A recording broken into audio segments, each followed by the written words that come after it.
Et aujourd'hui je vais vous présenter mes flops de chez Kiko et notamment le top 5 de mes flops de chez Kiko. Alors faut savoir que j'achète énormément chez Kiko, j'ai beaucoup de produits de chez eux. Kiko c'est une marque que j'ai testée sur pas mal de coutures, que ce soit dans les rouges à lèvres, dans les vernis à ongles, j'en ai testé quasiment la moitié de la gamme voire plus. J'ai testé leur poudre compacte, leur bronzer, leur pochette, voilà, souvent les nouvelles collections, les ombres à paupières, etc. etc. Je saurais même pas tout vous dire en fait, voilà, leurs lingettes démaquillantes, etc. etc. voilà. Et donc là quand même malgré tous ces produits testés, eh bien je n'ai pas toujours été satisfaite. Et donc je vais commencer par vous présenter mes flops de chez Kiko en top 5. Je vous ferai une autre vidéo sur mon top 5 des meilleurs produits Kiko. Mais là on va plus partir sur les moins bons pour d'abord éviter que vous achetiez des trucs pourris. Alors premièrement je vais commencer par ceci. Faut savoir que je suis une grande fan de vernis à ongles, mais genre vraiment, c'est très rare que je n'ai pas de vernis à ongles sur les doigts. D'ailleurs aujourd'hui il est un peu nul, il commence à s'écailler, je vais le changer juste après. Et donc je ne vous recommande absolument pas ceux-ci qui sont les Perfect Gel Duo. Donc en fait dedans on a un vernis à ongles basique, enfin pas basique justement, mais j'y reviendrai avec, ça commence bien. On a donc un vernis à ongles et cette petite chose qui est assez bizarre en fait. Alors le principe de ces vernis à ongles en fait c'est que ils sont censés être un peu plus effet gel sans être un vrai vernis gel UV. Mais du coup la couche de ce vernis est complètement différente des formulations normales. Le packaging est différent aussi puisqu'on a un bouchon un peu effet miroir. Les couleurs sont très restreintes et c'était beaucoup la gamme d'été en fait, donc on a des couleurs assez estivales, notamment ce joli rose fuchsia. Ça reste une très jolie couleur, mais je ne suis absolument pas satisfaite de la qualité et du concept en fait, parce que il faut savoir, faudrait que j'arrête de dire il faut savoir, mais c'est important quand même, les deux en duo en fait dans la petite boîte comme ça sont vendus à 7,90 €, donc ça revient à 4 € le vernis chacun, ce qui est un peu nul en sachant que ça c'est le top coat et que si on n'applique pas le top coat sur ce vernis juste après, ben l'effet est un peu naze, basique, tout ce qui est le plus normal des vernis à ongles de chez Kiko, donc ça casse un peu tout l'effet du truc et donc l'intérêt. Donc ça c'est carrément nul comme packaging parce que du coup le top coat effet vraiment gel est dans un packaging complètement opaque et miroir. Alors c'est très joli, le problème c'est que du coup on ne voit absolument pas où on en est dans le flacon. Et d'ailleurs je les soupçonne de ne pas remplir les flacons au max parce que quand je l'ai eu j'ai trouvé que le flacon de top coat était vachement plus léger que le flacon de vernis. Je ne sais pas si ça vient de la densité du produit ou quoi. J'en ai acheté plusieurs et ça m'a fait la même chose à chaque fois du moment où on l'a offert. Et voilà, j'en suis pas satisfaite. J'ai cette couleur, un bleu vert menthe comme ça, un jaune banane. Et voilà, je les utilise jamais. Je pense que je vais les revendre parce que ça vaut clairement pas le coup pour le prix. C'est une catastrophe. Et pire que tout, le top coat s'applique mais très mal je trouve. Il est liquide, ça va encore, mais le problème c'est que si le pinceau ne va pas vraiment partout sur l'ongle, le vernis ne s'étale absolument pas. Alors qu'en général avec le top coat de chez Kiko et les autres vernis en général, si on passe pas exactement tout au bord, le vernis va s'étaler légèrement et ça va remplir la zone. Le top coat ne déborde, ne bouge absolument pas, du coup ça fait juste une couche épaisse à un endroit et si on n'étale pas direct avec le pinceau, et ben c'est une catastrophe je trouve. De plus, moi j'ai l'habitude du top coat 3 in Shine de chez Kiko et malgré tout eh bien, je trouve qu'il reste nettement mieux que celui-là, notamment parce qu'il a 3 effets, qu'il fait briller tout autant que ça, donc vraiment je vois absolument pas l'intérêt du produit plus cher. Et pire que tout, bah ça fait vraiment que top coat, alors que celui dont je vous parle fait base, top coat et effet shiny, donc vraiment rien à voir quoi. Et le pire dans tout ça vraiment je trouve, c'est que ils tiennent pas quoi.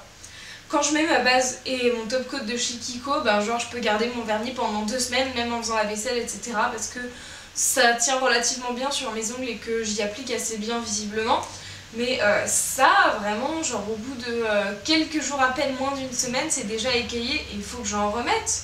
Et voilà, je vois pas l'intérêt. Toujours dans les vernis à ongles, un produit que je n'ai pas en main mais qu'il doit s'afficher quelque part sur l'écran à ce moment, c'est un vernis Kiko, toujours bien évidemment, mais surtout qui est l'effet Quick Dry. Et j'en ai testé qu'un, mais je ne compte pas en tester d'autres parce que ça a été déjà assez une grande catastrophe comme ça. J'avais un espèce de bleu pailleté très intense et très joli porté, mais tout simplement, eh bien, quand je l'enlève, déjà il est très difficile à enlever au dissolvant parce que c'est un vernis paillette, mais je le trouve vraiment particulièrement difficile pour un vernis paillette. Mais le gros problème, je dirais même, c'est que pour un vernis bleu, eh bien, il laisse vraiment des traces au rouge sur l'ongle, même avec une bonne base, même si on le laisse à peine quelques heures ou quelques jours, et pas 2 semaines comme moi je le fais en général, et même avec une base ou quoi que ce soit, la couleur transfère sur l'ongle et c'est super difficile à ravoir derrière. Et voilà, je trouve ça juste dingue. Je trouve que, à mon avis, c'est une formulation qui attaque vraiment l'ongle, qui est agressive pour la cuticule des ongles. Et voilà, c'est un produit que je recommande pas du tout non plus. C'est pour ça que je n'essayerai pas d'autres vernis Quick Dry, parce qu'ils sont plus chers ou au même prix que les normaux me conviennent parfaitement, que je n'ai absolument pas besoin ou envie que ça sèche super vite parce que tout simplement je prends le temps de poser un vernis à ongles correctement parce que je sais très bien que quand on le fait mal et quand on le fait à la va-vite, eh bien ça laisse des marques, c'est pas joli. Et moi je sais que dès que j'ai une petite égratignure, je l'enlève et je le refais parce que je trouve ça 15 000 fois pire, d'avoir un vernis à ongles mal appliqué ou qu'on laisse s'égratiner jusqu'au bout avant de l'enlever. Vraiment, je trouve ça d'un négligé et d'un horrible. Je préfère ne pas avoir de vernis que avoir un vernis dégueulasse. Donc c'est pour ça que là clairement je vais le changer. Je ne sais pas si vous voyez vraiment, peut-être que vous trouvez que ça passe encore, moi pas. Mais du coup voilà pour ça. Et donc même si ça vient peut-être de l'effet paillette, eh bien je préfère ne pas essayer parce que ça bousille vraiment les ongles et c'est un vernis que la couleur était géniale et qui croupit dans un tiroir parce que c'est pas possible quoi. Ensuite un autre flop pour moi, c'est que quand j'ai voulu commencer à mettre de la poudre compacte pour matifier mon teint, ce qui au final je trouve n'est pas méga cool parce que avoir un effet vraiment totalement mat et un peu dufteux, je trouve ça pas du tout naturel. Et même si j'aimais beaucoup ça au début, j'aime de moins en moins, mais pour la zone T c'est parfait. Et le problème en fait c'est que j'avais commencé par acheter la poudre de chez Kiko. Alors il n'y a pas beaucoup de choix de couleurs je trouve, et j'ai une bonne alternative. Alors j'avais pris la Compact Powder minérale en teinte numéro 100 avec une petite houppette horrible niveau packaging parce que elle se salit hyper vite et elle est toujours collée sur la poudre. Je l'utilise pas, elle applique mal, c'est bizarre, enfin voilà. Le packaging est comme ceci. Le miroir est minuscule par rapport à la taille qu'il aurait pu faire, donc c'est vachement dommage. Le miroir a une qualité absolument pourrie. Quand je me regarde dans le miroir, clairement je ne vois que ça de mon visage, donc on ne le voit pas en entier. Je sais pas s'il y a un effet grossissant ou quoi, mais du coup pour packaging c'est pourri parce qu'une poudre t'es censé l'appliquer sur l'entièreté du visage, donc si tu vois pas ton visage en entier c'est un peu débile. Et quand on en vient au produit même, alors déjà je trouve que avec l'application à la houppette, le produit fiche vachement plus. Je sais pas si vous le voyez mais genre là le produit avait commencé un peu à se geler. Et il est toujours un peu, voilà, pourtant j'ai déjà gratté, j'ai déjà essayé de l'enlever un peu. Je l'ai pas réutilisé depuis, mais voilà quoi, c'est un peu dégueu.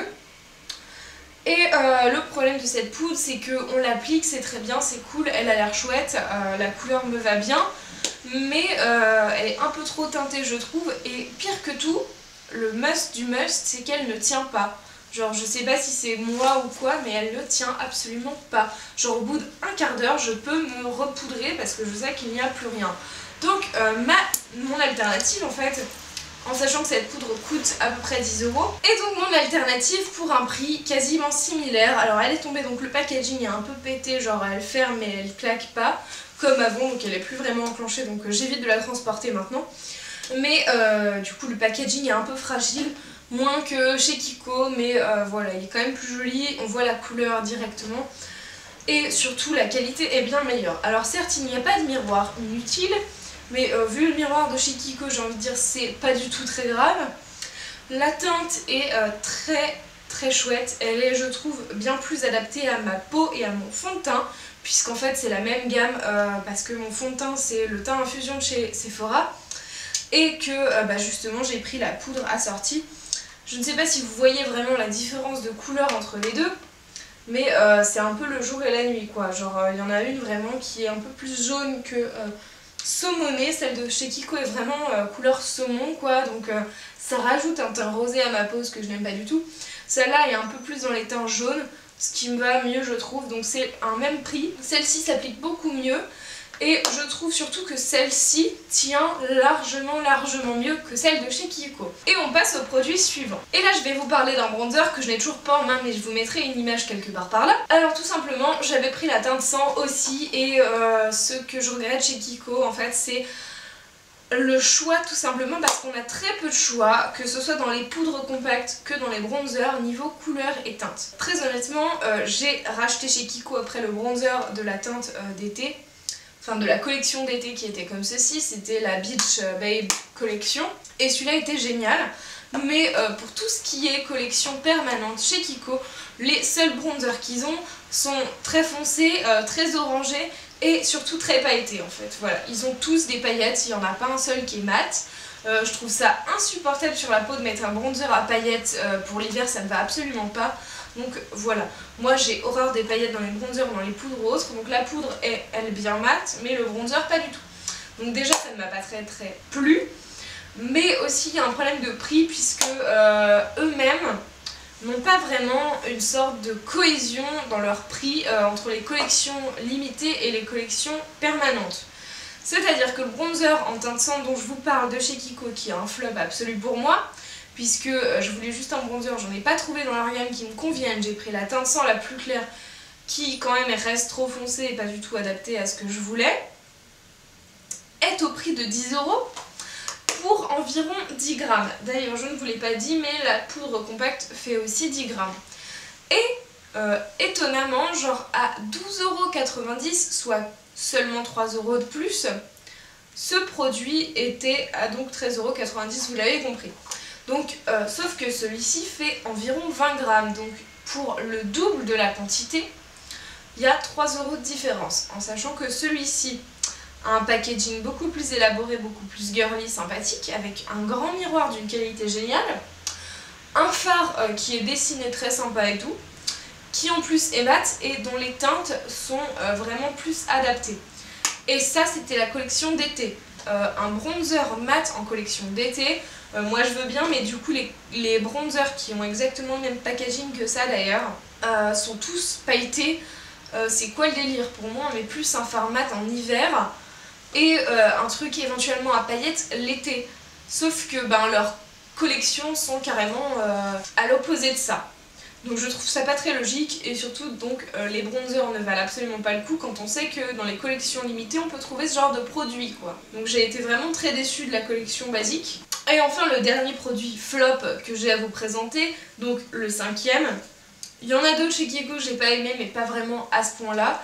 D'ailleurs comme vous pouvez le voir je ne l'utilise quasiment pas puisque les fards sont presque intacts. C'est déjà la palette Click je sais pas quoi, c'est la Click System de chez Kiko.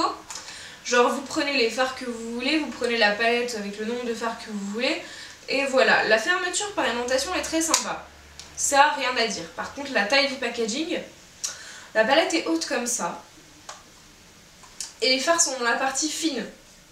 Sauf que là donc, on n'a absolument rien pour pas grand chose. Donc en fait on a une énorme largeur et hauteur pour absolument rien. Il n'y a même pas de miroir, il n'y a rien. La palette en elle-même est assez chère je trouve.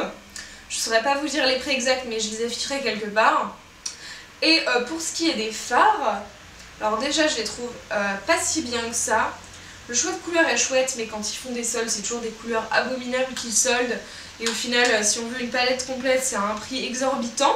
Genre limite avec la palette, les 3 fards, il faut genre 20 balles pour seulement 3 fards. Autant vous dire que la Naked Basics, qui a un packaging, un miroir, un plus petit format, des fards d'une meilleure qualité, plus de fards, alors niveau gramme je sais pas si c'est vraiment un bon comparatif, mais il y a quand même plus de couleurs, elle est qu'à 27 €, donc 7 € de différence pour ça, en sachant que ça c'est plus difficilement transportable pour rien. Moi ça m'énerve, ils vendent pas non plus d'accessoires genre pour ajouter un miroir ou faire une double palette avec un autre système de fards de l'autre côté, bah non, donc ça me déçoit un peu. Et alors niveau couleur, alors le beige je ne l'utilise absolument pas. Il est bien teinté, mais alors quand je l'applique on voit plus rien quoi. Alors à la base je voulais faire pour faire de la base, sauf qu'il est très poudreux. Quand on le prend comme ça il a l'air crémeux, mais il est très poudreux et du coup il se barre. Il se barre trop facilement. Ça file dans les plis, c'est pas une ombre à paupières qui reste en place. Et au final les couleurs que j'ai choisies me plaisent pas tant que ça non plus. Et voilà, j'ai pas été conquise par le choix qu'il y avait, par les promotions qu'il y a là-dessus. Et le Quick System, bah, les boîtes sont juste horribles je trouve. Donc voilà pour ces produits. J'espère que cette vidéo vous aura plu. Et en gros, pour finir sur Kiko, en gros, vous le verrez dans les produits que je vous recommande dans une prochaine vidéo, c'est-à-dire mon top 5 de chez Kiko. Mais en l'occurrence, je vous recommande absolument pas leurs produits teints en général, parce que j'en ai jamais entendu que du bien. Les seules poudres que j'ai testées ne m'ont pas convaincue. La seule poudre éventuellement que je pourrais tester chez eux, c'est la poudre libre, parce que le packaging a l'air génial, que Oria en a parlé et qu'il a l'air vraiment sympa, mais le prix me rebute un petit peu. Donc voilà, tant que j'ai pas fini mes compacts, je sais pas si ça vaut vraiment le coup. Je vous recommande tous les vernis à ongles de la gamme basique qui sont dans des petits pots un peu rectangulaires. Je ne vous recommande pas les Quick Dry qui sont en format rond. Et par contre pour toutes les collections en général limitées etc, n'hésitez pas à aller voir je trouve, parce qu'il y a vraiment des bonnes choses. Et je ne vous recommande pas non plus d'ailleurs leurs pinceaux de la gamme basique, parce que je les déteste. Je les trouve trop durs, je les trouve trop chers, je les trouve pas du tout doux, alors que les pinceaux de leur gamme en général limitée, par exemple celui-ci de la Rock Attitude, sont juste géniaux. J'espère que cette vidéo vous aura plu. Faites attention aussi quand vous commandez sur le site, parce que un truc un peu naze, si vous n'avez pas de Kiko près de chez vous, eh bien on ne peut pas passer commande sur le site si on ne commande pas moins de 25 € de produits. Alors je ne comprends pas pourquoi ils font ça, je trouve ça anti-commercial, en mode ah mais non, pour nous il n'y a que les clients qui déboursent plus de 25 € qui comptent quoi, limite. Je trouve ça vraiment pas cool. Voilà pour ça, je vous reparlerai sans doute de cette marque dans ma vidéo top 5 donc. Et on se retrouve bientôt pour de prochaines vidéos. Prenez soin de vous, ciao ciao.